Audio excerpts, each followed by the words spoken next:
Okay. सो आज का session में सबसे पहले हम बेसिक अलजेब्रा से संबंधित एक क्वेश्चन था जिसको हम टैकल करना चाह रहे थे। ये यूसीट के पिछले साल ही आया था,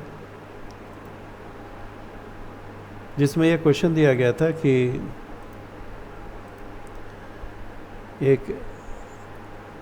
एक इंसान है जिसको एक्स के तौर पर डिनोट किया जा रहा है, और इसका एज को हम एक्स मान लेते हैं। X is 3 times as old as Y. Suppose एक इंसान है, इसका एज जो है 3 times वाई के एज के बराबर है। इसको थोड़ा छोटा बना दें। यह है एक्स, सपोज यह है वाई। तो इसका वर्तमान एज अगर सपोज जो भी है, इसका एज जो है y से 3 times है वर्तमान के एज के अनुसार नहीं, 3 साल पहले का इसका जो भी एज रहा होगा, 3 साल पहले इसका जो भी एज रहा होगा उससे इसका एज 3 times है। हम लोग क्या इक्वेशन में x is equal to 3y कब लिखेंगे हम लोग? ये चीज़ हम लोग मान लेते हैं इसका नाम है x, इसका नाम है y, इसका एज है सपोज x, इसका एज है y। तो x is equal to 3y हम कब लिखते हैं? जब यहाँ पर क्वेश्चन में ये दिया रहता कि वर्तमान जो इंसान है जिसका नाम है x, उसका एज y के तुलना में y के एज से तिगुना है प्रेजेंट सिनारियो में। तो एट प्रेजेंट के बारे में तो बात नहीं की जा रही है, यहाँ पर बात की जा रही है तो y की जो एज थी 3 साल पहले, उससे तिगुना एज है। क्या सभी को समझ में आ रहा है? अंकिता, जानवी, सिमरन, स्नेहिल, सर एक बार और बताइए। यहाँ पर जो क्वेश्चन पुटअप किया गया है कि x का जो एज है वो y से 3 गुना है। तो x का एज जो है y से 3 गुना है। कब के हिसाब से? 3 साल पहले के हिसाब से। तो मान लो अगर ये बंदा x है, 1 मिनट, कोई है, अगर मान लो ये बंदा x है और इसका एज सपोज 12 है, और एक दूसरा बंदा है जिसका एज सपोज 4 था, अभी है नहीं, 3 साल पहले। ये क्वेश्चन में ये कहा जा रहा है कि ऐसा बंदा, अगर ऐसा सिचुएशन रहे जो 3 साल पहले अगर इसका एज अगर 4 साल था, तो अभी वर्तमान में जो x है उसका एज है 12। एक उदाहरण के तौर पर बता रहे हैं। मान लीजिए एक बंदा है जिसका नाम है x और उसका एज है 12। दूसरा बंदा है y जिसका एज 4 years था 3 साल पहले। तो उसके तुलना में x का जो एज है वो अगर 12 है, तो हम इस बात को कह सकते हैं ना कि x का जो एज है वो y के तुलना में तिगुना एज है। किस सिचुएशन के आधार पर?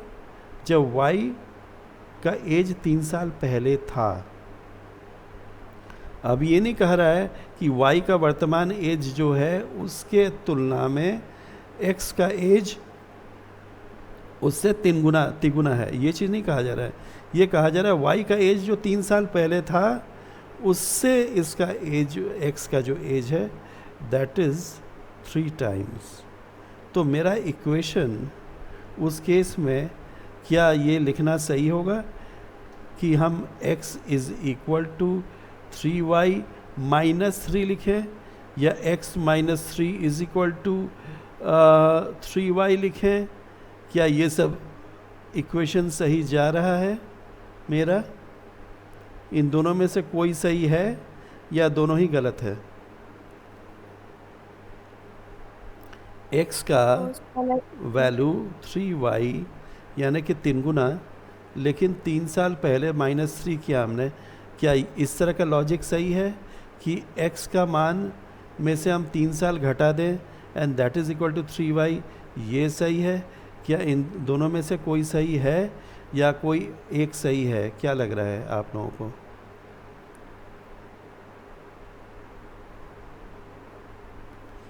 x is 3 times as old as y was 3 years ago. So first वाला equation एक्चुअली ना ये सही है ना ये सही है। हमने थोड़ा सोचा हमने कि हम पिछले दिन जो बता रहे थे उसमें एक बहुत बड़ा एक कॉन्सेप्चुअल मिस्टेक है जो हम लोग कर रहे थे। पहली बात तो ये है कि y का जो एज वर्तमान में है उसका 3 साल पहले का एज तो y-3 होगा, ये तो डन है। y का जो एज वर्तमान में है उसका 3 साल पहले का एज y-3 होगा कि नहीं जानवी? और x का जो मान है that is 3 times of this. बात समझ में आया? यहाँ पर एक ब्रैकेट देने में हम लोगों से गलती हो रही थी। ये ध्यान रखना कि इस तरह का क्वेश्चन जब सीड वाले दे रहे हैं तो कुछ दिमाग लगा के दे रहे होंगे, इतना भी वो बेवकूफ़ नहीं कि बहुत इस तरह का लॉलीपॉप देंगे, कुछ ना कुछ ट्रिक ज़रूर है। तो यहाँ पर बॉडमास रूल का यूज़ करना मस्ट था। यहाँ पर हमने y-3 मीन्स y का एज 3 years बिफोर। सबको समझ में आ रहा है कि नहीं? रविशा, जानवी, सिमरन, स्नेहिल, यस सर। सभी को समझ में आ रहा है? 3 साल पहले y का एज y-3 था और x का एज वर्तमान में y का एज जो 3 साल पहले था उससे 3 गुना है। That means it will be x is equal to 3 into y-3 होगा कि नहीं? Is that clear? तो उस केस में x इज इक्वल टू, अब हम लोग सिंप्लीफाई करेंगे, 3y-6 हो जाएगा, सॉरी 9 हो जाएगा, एक्सट्रीमली सॉरी, यहाँ पर 9 हो जाएगा, ठीक है। और यहाँ पर दूसरा क्या कहा गया? After 17 years y will be as old as x today. तो y का वैल्यू अगर हम इसमें ऐड करते हैं 17, after 17 years y will be as old as x is today. तो वेरी नाइस, इसमें तो कोई दिक्कत नहीं है भाई। तो यहाँ पर हम लोग लिखेंगे x is equal to 3 into y-3, ये पहला इक्वेशन हो गया, ठीक है। दूसरा इक्वेशन क्या लिखेंगे हम लोग? That is x is equal to y plus 17, ये सेकंड इक्वेशन होगा हम लोगों का, इजंट इट? अब इसके बाद हम लोग इसको सिंपली कैलकुलेट करेंगे, x is equal to 3y-9, और यहाँ पर x is equal to already given है, इसको हम मिटा देते हैं। यहाँ पर जो हम करने जा रहे थे सिंपली अभी हम जो करेंगे वो ये है कि हम लोग अकॉर्डिंग टू हम लोग को लिखना है that is y plus 17 is equal to 3y-9, और यहाँ पर 17 plus 9, 3 3 9, 3y minus 3 3 9, x is equal to 3 into so and so, according to 2y plus 17 is equal to 3y minus 9। सही जा रहा है? y तो यहाँ पर 17 plus 9 is equal to 2y हो जाएगा। कितना होगा 17 प्लस 9? 9 10 11 12 13 14 15 16 26। सो यहाँ पर 2y इक्वल टू 26 और y इक्वल टू 13 हो जा रहा है। ओके, सो ये हो गया थर्ड पॉइंट। और इसके बाद हम लोग y का वैल्यू सिंपली पुट करेंगे x में, so x becomes 13 plus 17 that is equal to 30, x हो जाता है 30। तो यहाँ पर ये इक्वेशन नंबर 4, और यहाँ पर जो पूछा गया है what is the sum of ages of x plus y, so x plus y is equal to 30 plus 13 that gives us 43, और ये आंसर परफेक्ट हो जाता है। क्या सभी को समझ में आया? बहुत ही ऐसा कुछ था नहीं क्वेश्चन में, लेकिन थोड़ा सा वो ब्रैकेट वाला जो चक्कर था वो हमसे गलती से वो पिछली बार यही हुआ था कि हमने ब्रैकेट दिया नहीं था और हम डाउट में थे कि माइनस से इधर करना है कि इधर करना है, उसी में कन्फ्यूजन था। अब समझ में आ गया तुम लोगों सभी को कि एक्चुअली प्रॉब्लम क्या हो रहा था। हमारा आंसर ही कुछ आ रहा था और हम सोचे कि भाई चैलेंज किया जाए कैसे होगा। फिर देखे कि बहुत छोटा सा मिस्टेक है, सभी को समझ में आ गया, दैट्स नाइस। और तो ये एक्चुअली हमको करेक्शन करना था 12 का। दूसरा 14 वाला तुम लोग देख लेना, इसका आंसर 18 आ रहा है, जिसमें ट्रायंगल्स को काउंट करना था। इस तरह के क्वेश्चंस तुम लोगों ने बहुत बार पहले भी कर चुका है, इसलिए मेरे ख्याल से ये कुछ नया नहीं बताने के लिए। और मैंने ये फ़िश वाला जो क्वेश्चन है ये पिछले दिन बता दिया था, हालांकि जिसमें ये इसका वैल्यू जो है ये 5 है, 5 ग्राम्स है, तो इसका फाइनल वैल्यू क्या होगा, ये चीज़ सभी को समझ में आ गया था? Yes sir. सर एक बार फिर बता दीजिए। देखिए ऐसा है ना कि अकॉर्डिंग टू टॉर्क का कॉन्सेप्ट जब तुम लोग को पता होगा तब तुम लोग को समझ में आएगा कि लेंथ के साथ फोर्स इंक्रीज होता है। तो यहाँ पर 1 यूनिट, 2 यूनिट, 3 यूनिट, 4 यूनिट, ये 4 यूनिट से ये 2 यूनिट बैलेंस कर रहा है। यहाँ का लेंथ जो है it is just 2 times the length of this, that is यहाँ का जो फोर्स है वो डबल हो रहा है। तो उस फोर्स डबल होने के बावजूद, अगर इधर फोर्स डबल है लेकिन उसके बावजूद अगर बैलेंस किया हुआ है, दैट मीन्स इसका वेट से इसका वेट डबल होगा कि नहीं।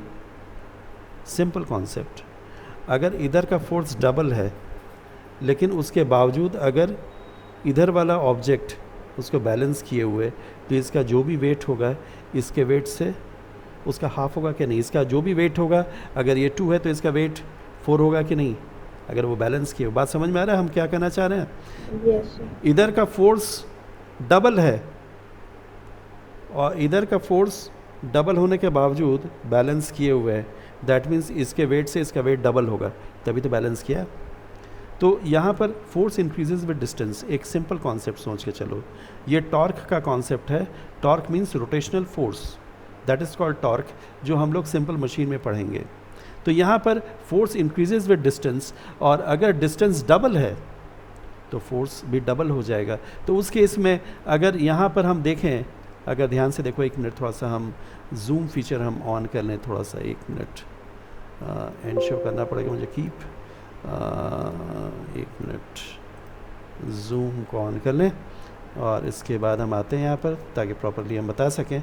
सो ओके, तो यहाँ पर इसका वेट है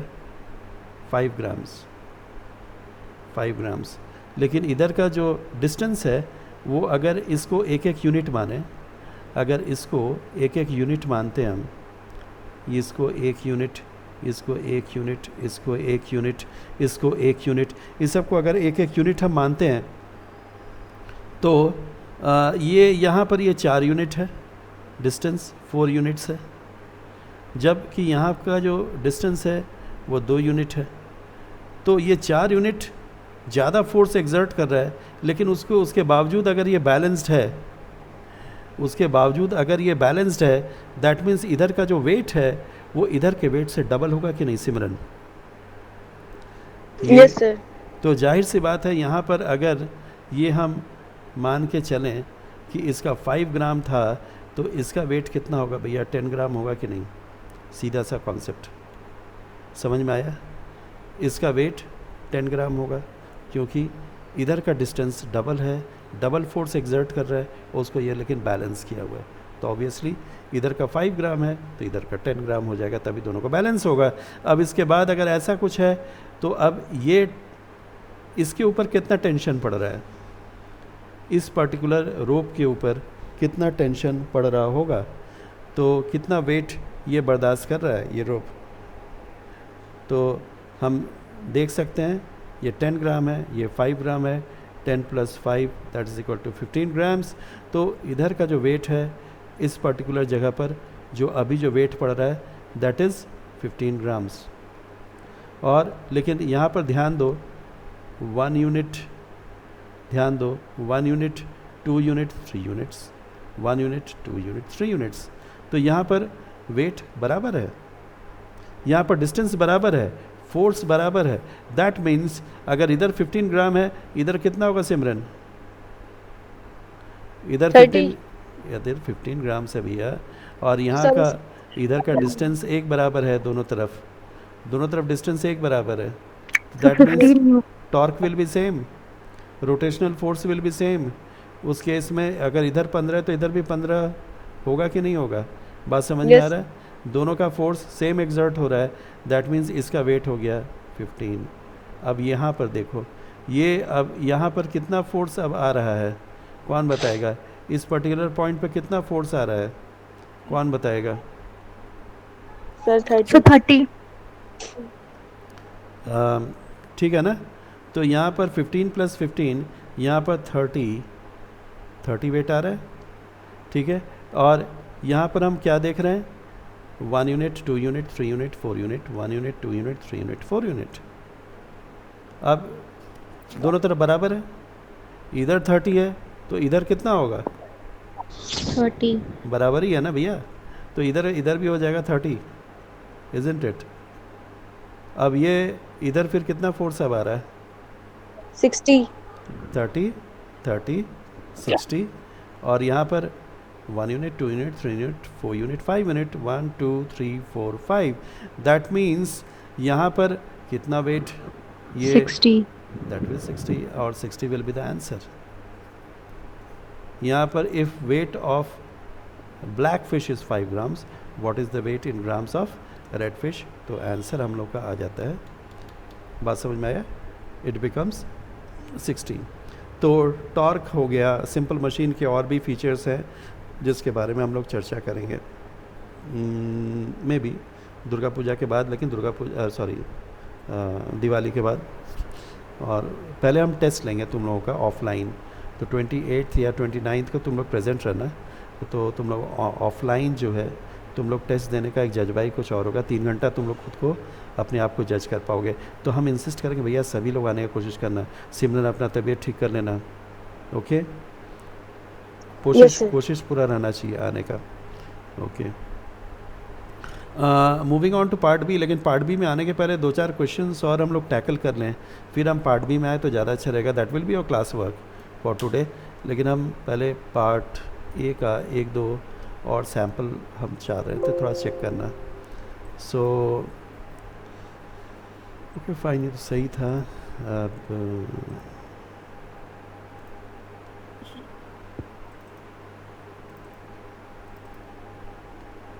इधर का तो सब ऑलमोस्ट हम लोगों ने टैकल कर लिया था, ये सारे क्वेश्चंस। हालांकि इस पे अगर दिक्कत हुई है, नहीं समझ में आया है, तो इसको हम बिल्कुल एक बार फिर से इसको हम रिकॉर्डिंग में ले लेंगे, एक बार फिर से बता देंगे। ये सारे क्वेश्चन समझ में आ गए थे ना? लीव्स वाला क्वेश्चन और Yes, sir. ये मोल्ड वाला क्वेश्चन, इसमें कुछ दिक्कत तो नहीं आई होगी मेरे ख्याल से, जो भी बताया गया था। सर ये ब्लैक एंड वाइट वाला बता दीजिए। Yes, sir. ये मास्क वाला. ये वाला, हाँ सर।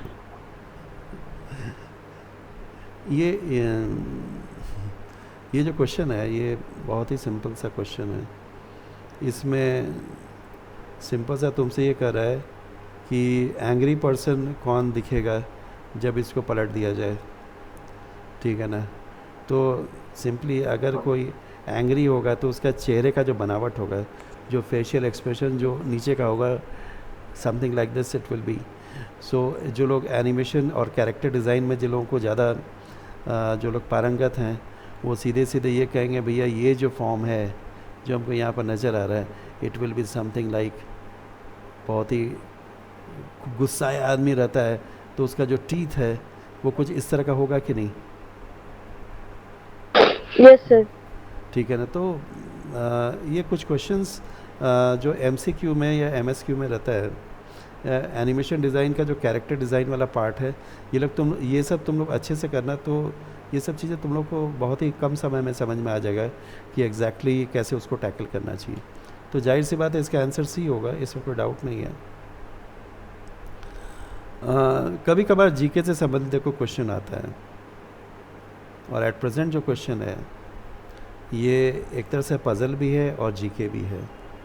तो ये सीड का क्वेश्चन है, ये यू सीड का अभी तक जो हम लोग टैकल कर रहे थे न्यूमेरिक एप्टीट्यूड टेस्ट का, और एट प्रेजेंट अभी जो हम देखने जा रहे हैं जो क्वेश्चन, वो समहाउ तुम्हारा prior knowledge about the animals, the texture of animals, ये चीज़ ध्यान रखना आगे चल करके। Not only texture of animals, अभी जो क्वेश्चन तुम्हारे सामने आया है, फॉरगेट अबाउट दिस क्वेश्चन, ये चीज़ हम तुमसे कहना चाह रहे हैं texture of iron, steel, rubber, plastic और तरह तरह के जितने भी, जहाँ तक हो सके टेक्सचर स्टडी थोड़ा सा करके रखना। क्वेश्चन उसमें से आए ना आए, ऑटोमोबाइल डिज़ाइन से संबंधित भी क्वेश्चंस आते हैं, जिसमें होता क्या है ना कि ये लोग क्वेश्चन कभी कभी ऑटोमोबाइल का जो फ्रंट का जो तुम्हारा हेडलैम्प होता है उससे संबंधित क्वेश्चन पुटअप कर देंगे। ये सपोज़ गाड़ी का हेडलैम्प है, ठीक है, ये पूछेगा भैया कौन सा गाड़ी का हेडलैम्प है, या रियर जो लैम्प है उसको दिखा देंगे लोग, ये पूछेंगे कि ये कौन सा गाड़ी का है। इवन लोगो जो है दिखाएंगे ऑटोमोबाइल्स का और पूछेंगे कि कौन सा ऑटोमोबाइल है, या तो फिर कोई टू व्हीलर है उसका एक हिस्सा दिखा दिया, पूछेगा किस कंपनी का है। तो जीके का क्वेश्चन एक्चुअली इस तरह का रहता है। तो कभी कभार एनिमल्स का पॉ का क्वेश्चन दे देते हैं कि ये जो है पंजा का निशान इस एनिमल का है कि इस एनिमल का है कि इस एनिमल का है। तो कभी एनिमल पे ये लोग स्विच ओवर हो जाते हैं, कभी ऑटोमोबाइल पे स्विच ओवर हो जाते हैं।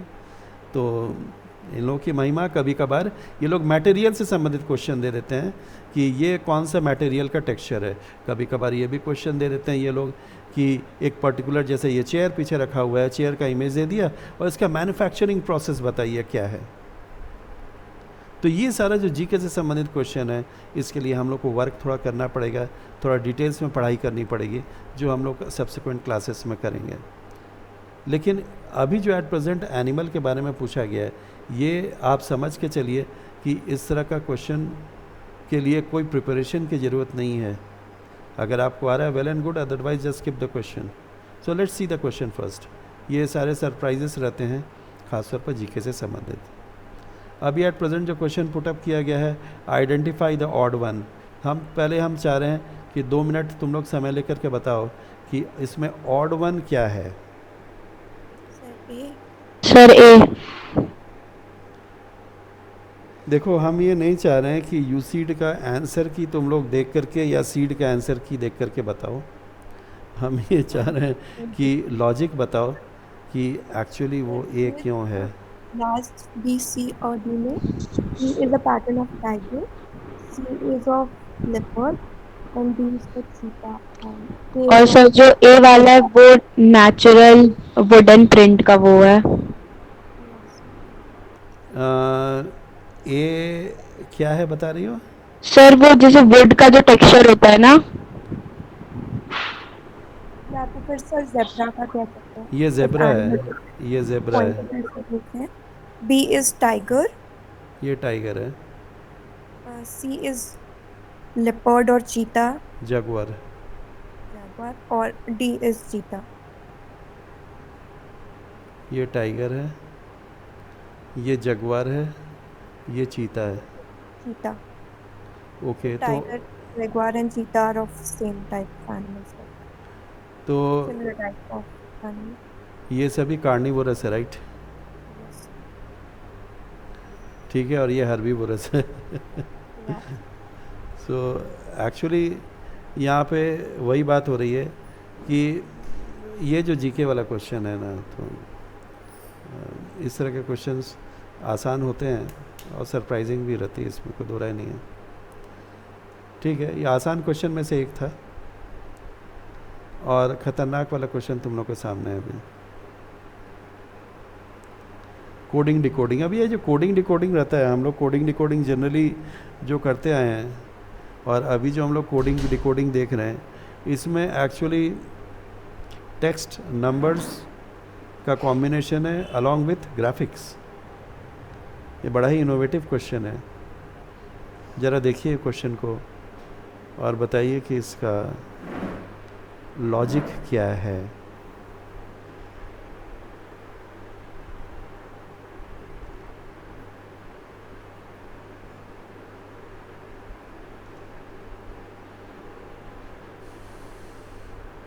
सभी लोगों को दिख रहा है क्वेश्चन? हेलो? हाँ सर दिख रहा है। K4+1 C5 A4+1 G5 is equal to ये ग्राफिकल डिज़ाइन। जब ये फंडा क्लियर हो जाएगा तो ऑटोमेटिकली K321 और 5 1 ये सब क्लियर हो जाएगा। पहली बात तो हमको ये समझना भी है कि इसका मतलब इसका मतलब इसका मतलब इसका मतलब इससे इसका क्या लेना देना।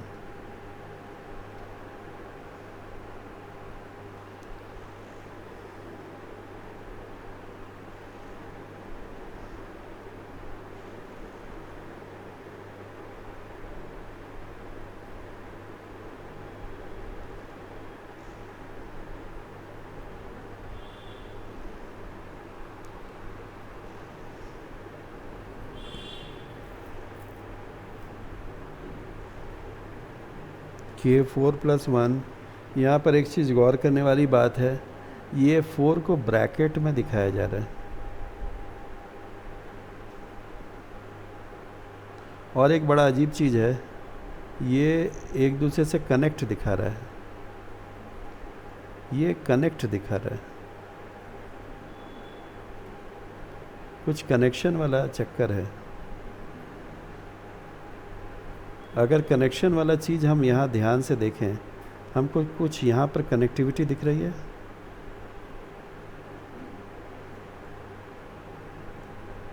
क्या ये चीज़ समझ में आ रहा है कि 1 2 3 4 5 का कुछ इधर से कुछ लफड़ा है, जिसका 1 जो है, आई मीन ये जो है, ये उससे कनेक्ट है। कुछ तो लग रहा है ना कि यहाँ पर कुछ विजुअल प्रेजेंटेशन का कुछ नंबर से कुछ ना कुछ लेना देना है, कुछ लॉजिक है, ऐसा लग रहा है ना जानवी? सर K4 जो ब्रैकेट में है वो स्टार्टिंग का राउंड 4 ग्रीन से जो हाईलाइटेड है वो हो सकता है, +1 जो नीचे अनकनेक्टेड है। Yes yes yes, you are absolutely right. Ravisha, Ravisha, हाँ सर। जानवी का लॉजिक ये है कि ये जो 4 ब्रैकेट का दिख रहा है, हाँ sir. It has something to do with this. Yes sir. ये कनेक्टेड है ना? Yes sir. ये कनेक्टेड है, सो इसको के माना जा रहा है, राइट? और सर ए मतलब वो येलो और सर्कल। ये लावारिसा पड़ा हुआ है, तो दैट मीन्स 4 1। अब C5 है 1 2 3 4 5 पेटल्स। पेटल हो गया। ये A4+1 है, that means it has something to do with this. Yellow circles. 2 3 4 और इसके बाद ये कनेक्ट हो गया इससे, और ये क्या है जी। तो मेरे ख्याल से समझ में आ रहा होगा कि इस ग्राफिकल रिप्रेजेंटेशन का लॉजिक क्या है। Yes sir.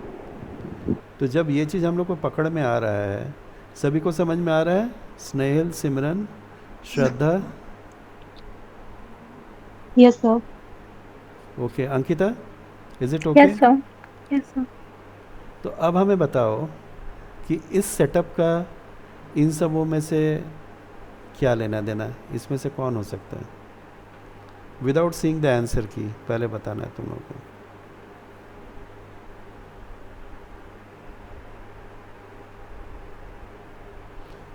क्योंकि हम लोगों ने पहचान तो कर ही लिया है, के क्या है, सी क्या है, ए क्या है, जी क्या है, ये सब तो हम लोगों ने पता कर ही लिया है।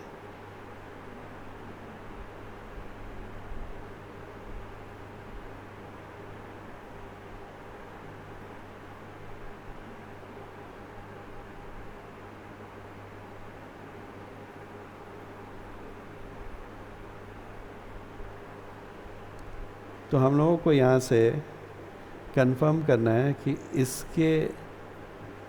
इसका आंसर इसमें से कौन सा है।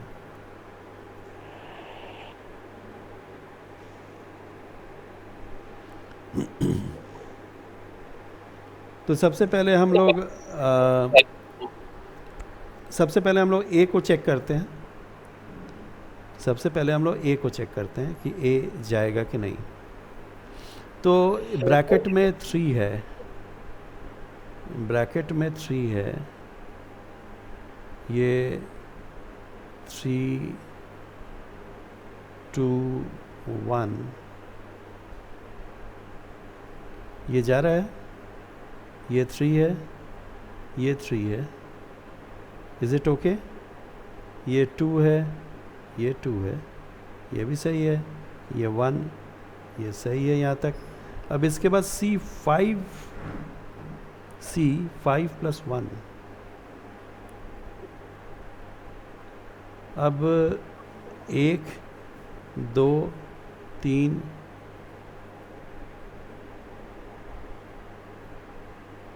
4 5 6, ये 6 पेटल्स हैं, इट्स ओके, बट 5 कनेक्टेड है। एक ना ना ना ना ना लेट्स सी, क्या दोनों ये केवल 2 कनेक्ट है, राइट? ये लाइन Yes, देख sir. करके तो यही दिख रहा है, ये केवल 2 कनेक्ट है।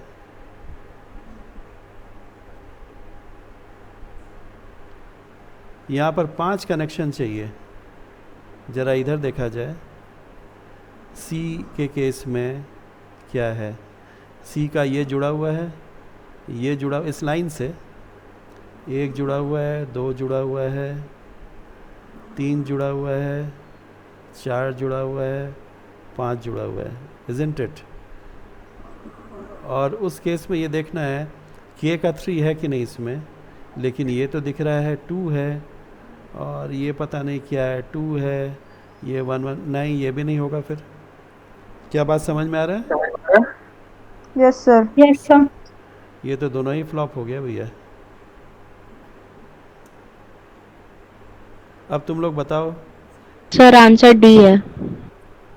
ये किसने Sir, बोला? answer D लग. सर डी है, डी। डी है, कंफर्म हो? Yes sir. Yes. चलो देखते हैं। के 3 2 1, के का 1 2 3 कनेक्टेड है, ये 2 कनेक्टेड है, ये 1 लावारिस है, ये तो क्लियर है, ठीक है। अब सी का 5 1, ओके, सी का 5 1, सो लेट्स सी।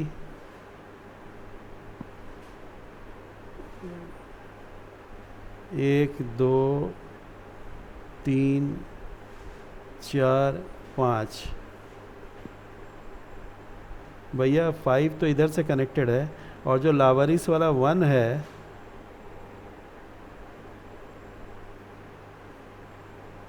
उसको ए से कनेक्ट करना है। क्या इसका लावारिस वाला 1, क्या समझ में आ रहा है? इसका लावारिस वाला 1 कौन सा है? ये तो कनेक्टेड है, लावारिस ये है ना, ये इधर से पूरा कनेक्टेड है, 5 कनेक्टेड है, तो लावारिस वाला यही ना बचा। Yes sir. तो ये लावारिस वाला 1 ए से कनेक्टेड कहाँ है? सी होगा। ये तो कनेक्टेड में से कनेक्टेड हो रहा है। अब जरा यहाँ दिखा जाए, सी वाले पे देखा जाए। एक बार इसको होल्ड में रखते हैं, कि ये करेक्ट है कि नहीं, एक बार देखा जाए। K 3 to 1, K 1 2 3, K 3 ठीक है, ये 2 सही है, ये 1 सही है, सही है, ये करेक्ट हो गया यहाँ पर। चलो ठीक है। C5 1, मेन तो यही चक्कर है, C5 1। तो यहाँ पर 5 कनेक्टेड है, 1 2 3 4 5 कनेक्टेड हो गया। और लावारिस वाला जो है, ज़रा देखा जाए, लावारिस वाला 1, यहाँ पर ध्यान से देखो तो ये सब तो कनेक्टेड है, लेकिन ये लावारिस है कि नहीं? ये देखो जो ब्रैकेट में है, दैट इज़ डिनोटिंग कनेक्टिविटी। 1 लावारिस है, ये लावारिस है भैया, और ये कनेक्टेड है, बिल्कुल सही है, 1 कनेक्टेड है। इसका जो 1 है वो कनेक्टेड है ना भाई, ए से कनेक्ट है, ए इज़ येलो, ए का 1 से ये कनेक्ट हो चुका है, और बाकी ये जो 3 है ये जी से कनेक्ट है, इज़न्ट इट? ये जी से कनेक्ट है, जी इज़ 3। क्या समझ आ पा रहे हैं हम कि इसका आंसर सही होगा। आंसर सी है? बात समझ में आ रहा है? सो देखो, ऐसा ना कि बहुत ये क्वेश्चन आसान नहीं, तो बड़ा टेढ़ा क्वेश्चन था ये, लेकिन अगर तुम लोग को समझ में आ रहा है तो दिमागी तौर पर तुम लोग तैयार रहना भैया इस तरह के टेढ़े क्वेश्चंस के लिए, ठीक है? ये लोग कुछ ज़्यादा इनोवेटिव, हम लोग नॉर्मल ट्रैक में चलते हुए हम लोग कोडिंग डिकोडिंग ये सब किए हैं, ये अनोखा चीज़ें जो हम लोग के सामने आ रहा है, इस तरह का क्वेश्चंस हम लोग बहुत तैयार कर ले सकते हैं। लेकिन पहले ये जो इनोवेशन ये लोग अपना यूज़ कर लेते हैं ना, ये बड़ा ख़तरनाक होता है कभी कभी। हम लोगों ने पिछले दिन भी देखा था कुछ इसी तरह के questions. Moving on to part B, हम चाह रहे थे थोड़ा सा पार्ट बी का क्वेश्चन 1-2 टैकल किया जाए। सो बच्चों, क्या आप लोगों को कैरेक्टर डिज़ाइन कुछ बनाना आता है? आप लोगों को कोई दिक्कत है कैरेक्टर डिज़ाइन बनाने में? जैसे कोई लड़का हुआ या लड़की हुई या छोटा मोटा कोई एनिमल बनाना हुआ, तो आप लोग कितने कंफर्टेबल हैं उसमें चीज़ों को बनाने में? क्योंकि 20%. कितना परसेंट? So 20%. श्रद्धा बोले 20%। सर ह्यूमन फिगर फिर भी घिस-पिट के बन जाएगा, एनिमल एकदम नहीं बनेगा। एनिमल एकदम नहीं बनेगा, तो उसके लिए हमको एक उपाय करना पड़ेगा, एंड दैट इज़ हम एक बुक तुम लोगों को जो है अभी हम सेंड करेंगे। प्रिस्टन ब्लेयर का बुक है एनिमेशन डिज़ाइन के ऊपर, जिसमें कैरेक्टर्स को डिज़ाइन करना बताया जा रहा है, ठीक है? 1 मिनट होल्ड करो, हम चाह रहे हैं कि वो सेंड कर दे तुम लोग को, अगर मिल जाए तो। ज़रा वो उधर से PC3 ऑन कर देना ना, सुप्रिया PC3 को ऑन करो ज़रा। अभी एक PDF फाइल जो है तुम लोग को हम सेंड, हाँ इसको ऑन कर दो। एक फ़ाइल हम ट्रांसफ़र करेंगे तुम लोगों को प्रिस्टन ब्लेयर का।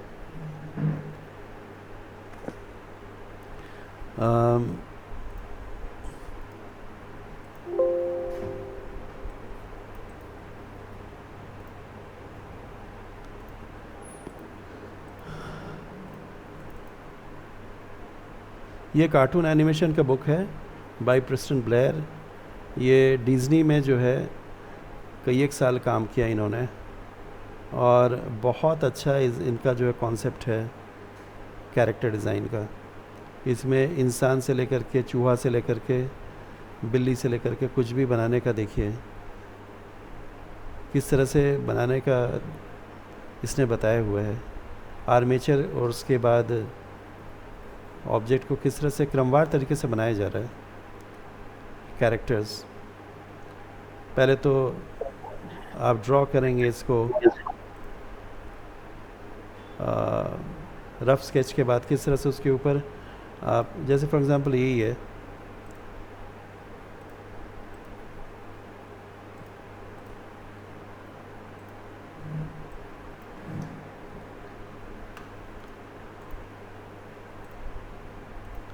आपको सपोज कैट क्रिएट करना है सपोज, या माउस क्रिएट करना है, तो आपको सबसे पहले एक सर्कल लेना पड़ेगा, सर्कल लेने के बाद उसका पर्सपेक्टिव लाइन ड्रॉ करना रहता है, जैसे कि हमने अब ड्रॉ किया। और इसके बाद कुछ बेसिक चीज़ें पता होना चाहिए कैरेक्टर के बारे में। जैसे अगर कैट है तो उस केस में इस तरह का शेप बनाना पड़ सकता है और यहीं से आईज़ वगैरह निकाल सकते हैं, पॉप करा सकते हैं। ये कैट कम खरगोश ज़्यादा लग रहा नहीं?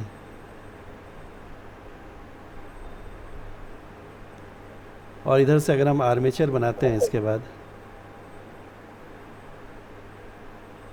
आर्मेचर बना करके फिर उसके बाद उसमें फ्लैश डालना रहता है, उसके बाद हम लोग फ्लैश डाल सकते थे, जैसे ये किया हुआ है उसके अकॉर्डिंग।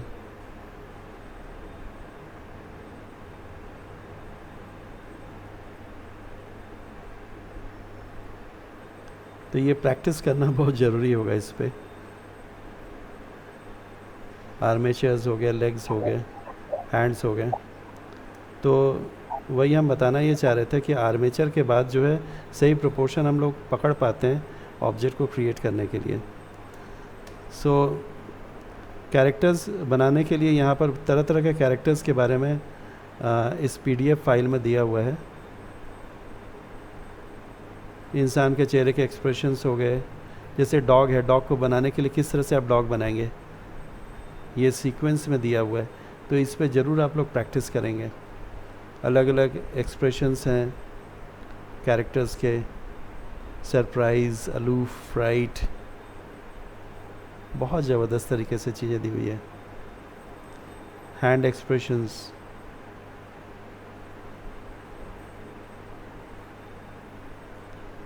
लाइन ऑफ एक्शन,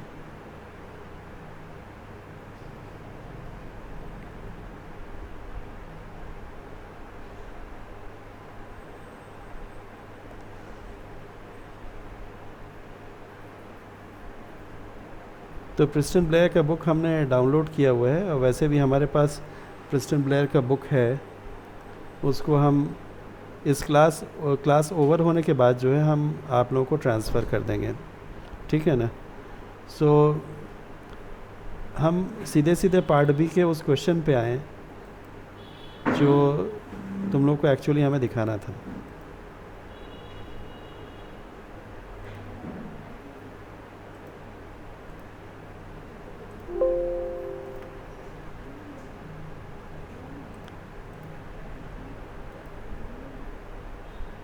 और ये क्वेश्चन कुछ इस तरीके से था, ये पिछले साल आया था।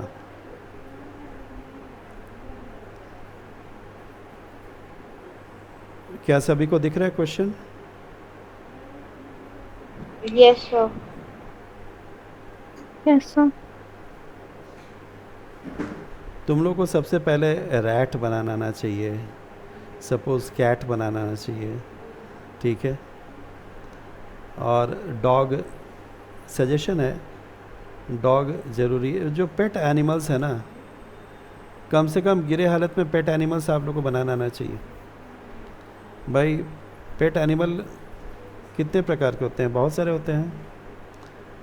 तो जिसका इंसान से काफ़ी क्लोज रिलेशनशिप हो, ऐसे एनिमल्स कम से कम बनाना आना चाहिए। इनडायरेक्टली या डायरेक्टली क्वेश्चन आता रहता है। तो हम ये चाहेंगे कि आप लोग जो है बिल्कुल कैट है, डॉग है, एलिफेंट है, हॉर्स है, ये सब आप लोग थोड़ा सा स्केच प्रैक्टिस करके हमको दिखाइए। ये आज का होमवर्क रहेगा आप लोगों के लिए। और मतलब चलता फिरता एनिमल हो सकता है, बैठा हुआ सिटिंग पोस्चर में हो सकता है। जैसे डॉग है, उसका सिटिंग पोस्चर बनाना, वो डॉग चल रहा है, ठीक है। डॉग सोया हुआ है तो ज़रूरत नहीं है, लेकिन जैसे हॉर्स है, चलता हुआ हॉर्स है। तो कैट, डॉग, माउस और हॉर्स एलिफेंट, इवन टाइगर, चलो यहाँ तक कम से कम बना के रखो, इससे ज़्यादा नहीं। कोई स्नेक बनाने के लिए देगा तो बहुत आसान रहेगा, लेकिन कम से कम ये सेट ऑफ एनिमल्स कम से कम तुम लोग अपने आर्टिलरी में रखो। और रही बात इंसान को बनाने का, तो ये केवल तुम्हें बनाने के लिए नहीं देगा, बल्कि उसके साथ एक्सप्रेशन देगा। सो यहाँ पर जो क्वेश्चन में दिया गया है वो कुछ इस प्रकार से है कि तुम लोग को विजुलाइज करना है ये पूरा सिनारियो को विजुलाइज करना है।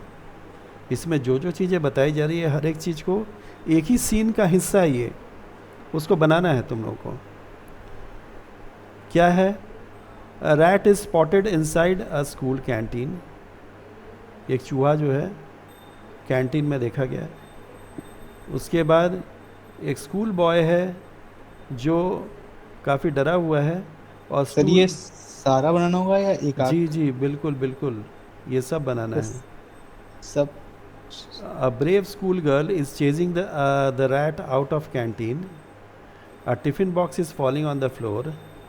2 school bags and 2 water bottles are kept on the table. A few plates are broken and lying on the floor.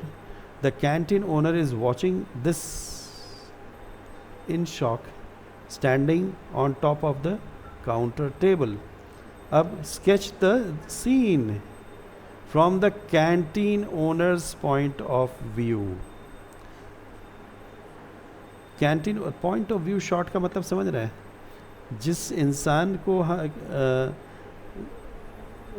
जैसे कैंटीन ओनर के पॉइंट ऑफ व्यू से आप दिखाइए, तो आप लोगों ने स्टोरी बोर्डिंग में पढ़ा हुआ ना कि पॉइंट ऑफ व्यू शॉट का मतलब क्या होता है? पॉइंट ऑफ व्यू शॉट का मतलब ये होता है कि वो इंसान के व्यू से दिखाइए, वो इंसान को दिखाना ज़रूरी नहीं है, या उसका बॉडी पार्ट का थोड़ा सा हिस्सा दिखा दीजिए, लेकिन उस इंसान को दिखाने का कोई मतलब नहीं है। मतलब वो इंसान कहाँ पे है?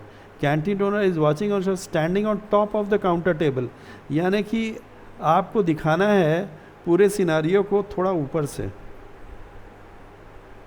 क्या बात समझ में आया? आप टेबल के ऊपर खड़े हैं और आप पूरे इस माजरा को देख रहे हैं, ठीक है? तो आपको कैंटीन ओनर को नहीं दिखाना है, बल्कि जो पॉइंट ऑफ आपका जो स्टेशन पॉइंट होगा आई का, वो बिलो आई लेवल होगा, और बिलो आई लेवल में आप दिखाओगे ये पूरे सिनारियो को। क्या समझ में आया बात को? Yes sir. Yes sir. तो यहाँ पर ये सब सारी चीज़ें जो दिखानी है, that will go below I level. जो भी चीज़ें हो रही है बिलो आई लेवल। कुछ इस तरीके से हो सकता था क्या? अब जैसे मान लो, अब जाहिर सी बात है कि हम लोग एक सिनारियो के लिए एक हिस्सा खींचेंगे और एक टेबल का छोटा सा हिस्सा दिखाएंगे जहाँ पर वो इंसान एक्चुअली खड़ा है, लेकिन उसको दिखाना नहीं है। ये कैंटीन ओनर के पॉइंट ऑफ व्यू से हम दिखा रहे हैं। और यहाँ पर हम दिखाएंगे जो चीज़ है, rat is spotted inside the canteen, school boy is afraid and standing on the stool. ओ बेचारा डरा हुआ है।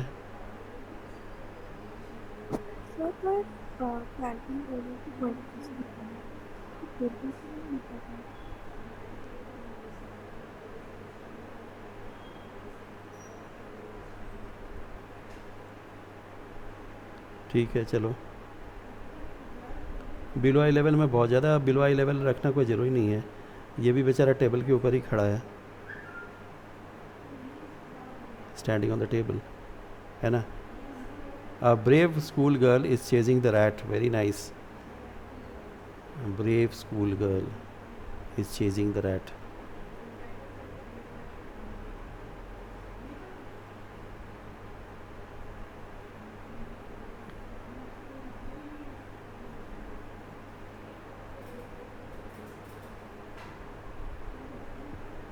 ओके, ये सब अपना कॉन्सेप्ट यूज़ करके हम लोग बिल्कुल बना सकते थे।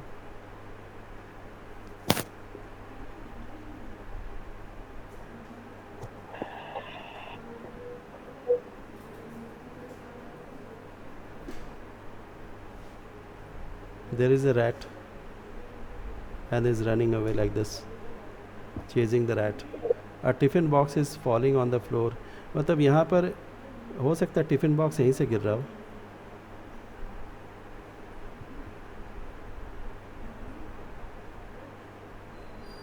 यहाँ पर एब्स्ट्रैक्ट साइन बिल्कुल आप दिखाइएगा, जैसे वो गिर रहा है समथिंग लाइक दिस, और जैसे कोई दौड़ के भाग रहा है तो समथिंग लाइक दिस, जैसे रैट है. तो अब रैट जो है वो इंसान के प्रोपोर्शन में इतना छोटा है कि उसको बहुत ज़्यादा डिटेल में तो आप नहीं दिखाएंगे ना. क्या समझ में आ रहा है? पूरा रैट बनाना अभी तो ज़रूरी नहीं है कि बहुत आप डिटेल में बनाइए, लेकिन कभी कभार ऐसा भी सिचुएशन आ सकता है जहाँ पर आपको बहुत डिटेल में बनाना पड़ सकता है. क्या समझ में आ रहा है क्वेश्चन? तो पूरा का पूरा सिनारियो आप लोग बना सकते हैं. आप लोग ट्राई करेंगे पूरा सिनारियो को बनाने का? सर कौन? स्नेहिल जी स्नेहिल. सर ये लास्ट में लिखा हुआ है कैंटीन ओनर ये पूरे सिचुएशन को देख रहा है और काउंटर पे अपने खड़ा है. हाँ. तो जब वो काउंटर पे खड़ा होगा तो सबसे पहले उसका पॉइंट ऑफ व्यू काफी ऊपर से मतलब बर्ड टाइप का होगा, बट थोड़ा स्लैंटेड में होगा. लेकिन सर उसको कैसे दिखाएंगे कि वो शॉक में है? यही तो बात है, यही तो भरमाने का कोशिश है. अगर आप पॉइंट ऑफ व्यू शॉट के बारे में पढ़े हुए हैं तो इसमें कैरेक्टर नहीं दिखाई देगा, इसमें कैरेक्टर को बिल्कुल नहीं दिखाना है. हाँ ठीक लेकिन है. से अगर कैरेक्टर खड़ा है तो उसको तो उसका पैर को देख सकता है. इन केस अगर आप उसको दिखाना ही चाहते हो तो ठीक है भैया, उसको इस ढंग से दिखाओ कि वो लॉजिक क्लियरली समझ में आ सके.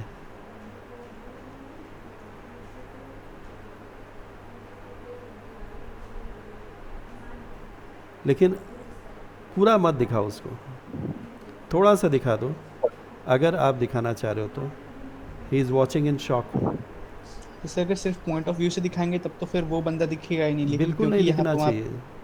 हम शॉक में है वो दिखाना चाहते हैं तो उसका हाथ दिखाओ, थोड़ा बहुत पैर दिखाओ, लेकिन that will not signify that is in shock.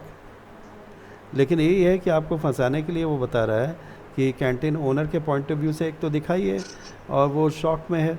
तो भैया जब कैंटीन ओनर के पॉइंट ऑफ व्यू से दिखा रहे हैं तो वो शॉक में है, चाहे वो हैप्पी है, चाहे वो कुछ भी है, उससे मतलब नहीं है, उसको दिखाना नहीं है.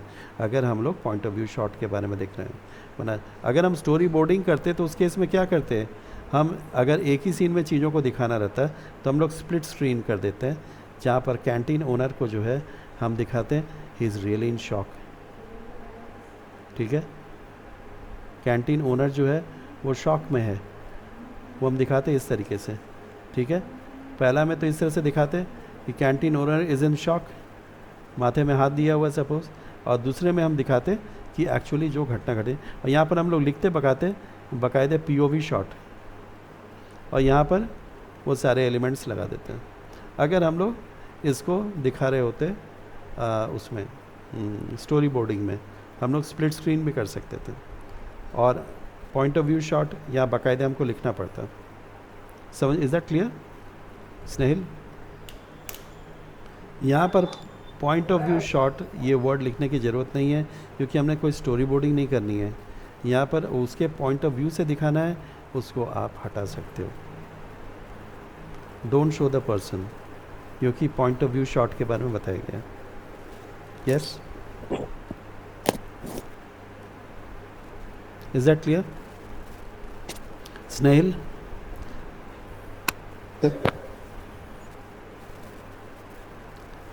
ओके. सो क्या हम ये एक्सपेक्ट करें कि आप लोग इसको बना के दिखाओगे आज? सर ये ऐसे सामने से होता तो बन जाता, ऊपर से कैसे बनेगा? ऊपर से मतलब बिलो आई लेवल, थोड़ा सा आई लेवल, थोड़ा सा बिलो आई लेवल रखो. हमने यहाँ पर जो दिखाया है it is not completely below I level, थोड़ा सा आई लेवल नीचे रहेगा. ऑब्वियसली देखो यहाँ पर आई लेवल के नीचे है तभी ये टेबल ऐसे दिख रहा है. ध्यान से देखो, ये टेबल ऐसे कब दिखेगा? When it will be below I level. Why don't you understand? ये जो टेबल है ये इस तरह से कब दिखेगा? मैंने बताया था ना, ये तभी दिखेगा जब बिलो आई लेवल होगा. अब आई लेवल होगा तब तो ऐसे दिखेगा टेबल, वो अलग चीज़ है. और एकदम तो ऑब्वियस है कि ये बिलो आई लेवल वाली चीज़ है जो हम लोग यहाँ पर देख रहे हैं. ठीक है. बहुत ज़्यादा आई लेवल के नीचे मत ले जाओ, वैसे देख लेना ऐसा ना हो कि पूरा कैरेक्टर दिखना ही समझने में दिक्कत हो जाए। सर हाँ, प्रोस्पेक्टिव का यूज करना है? ऑब्वियसली ये पर्सपेक्टिव ही तो है। हम लोग नहीं अभी मतलब जो प्रोस्पेक्टिव एकदम वो खतरनाक वाला 1 पॉइंट पर्सपेक्टिव मत मार देना भैया, तुम लोग का आदत बहुत बुरा है, सीधे 1 पॉइंट पर्सपेक्टिव में घुस जाओगे तुम लोग। एक्चुअली ये 2 पॉइंट पर्सपेक्टिव में दिखाओ ना, क्या दिक्कत है। 3 पॉइंट ज़्यादा उसमें मत सोचना, बस 2 पॉइंट पर्सपेक्टिव तक ही सीमित रखो। 3 पॉइंट पर्सपेक्टिव करने के चक्कर में बहुत कुछ तुम लोग को सोचना पड़ेगा। सर ये क्वेश्चन कितना ड्यूरेशन का होगा? ओके आधे घंटे के अंदर बनाना रहता है, 60 मार्क्स कोई मामूली नंबर नहीं है, बहुत काफ़ी नंबर है 60 नंबर। लेकिन सर बना लेंगे। Okay, so Simran, Shraddha, Ravisha, Janvi and Ankita, तुम लोगों के लिए ये एज अ होमवर्क है, तो इसको तुम लोग खुद से जज करो समय लेकर के कि तुम लोग आधे घंटे के अंदर कर पा रहे हो कि नहीं, और हमको करके व्हाट्सएप कर दो। Okay sir. Okay sir. ठीक है, आज का सेशन हम इतना ही रखना चाह रहे थे, करके दिखाओ। और जो तुम लोगों का पिछला क्वेश्चन था पर्सनालिटी के ऊपर, जो सोफ़ा वाला क्वेश्चन था, उसका फीडबैक सभी लोगों को मिल गया कि कुछ लोगों को बाकी है अभी फीडबैक मिलना? सर मुझे नहीं मिला। सर मुझे भी नहीं मिला। चलो ठीक है, संडे को बैठ करके सबका चेक कर लेंगे। ठीक है? ओके सर, हाँ वो क्वेश्चन दोबारा से दिखा दीजिए, स्नैप लेना है। ओके।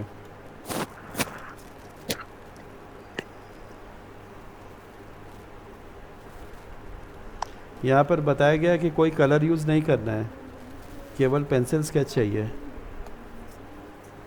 यहाँ पर ओके सर। इवैल्यूएशन क्राइटेरिया देखो खास तौर पर बता रहा है कि पर्सपेक्टिव होना चाहिए, प्रोपोर्शन सही होना चाहिए, composition, observation, imagination, quality of sketch और attention to detail if possible.